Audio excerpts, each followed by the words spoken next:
आपण सर्वजण त्र्यंबकेश्वरला दर्शनाला जातो का नाही जात? पण इथं असणारे लोकप्रतिनिधी आणि जे मंत्री सुद्धा आहेत त्र्यंबकेश्वरला जाऊन जमीन घेतात असं आम्हाला कळतंय. आणि ती जमीन आता विकायला सुद्धा आलेली आहे.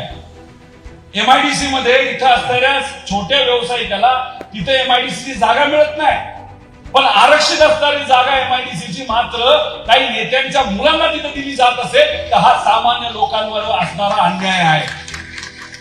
अहो आज इथं आम्ही मरतोय, लोकांच्या अडचणी सुटत नाहीत. तुम्ही बोंबलत सुटलाय, समाज कल्याण विभागाला पैसा नाही. अतिशय महत्वाचा विभाग आहे.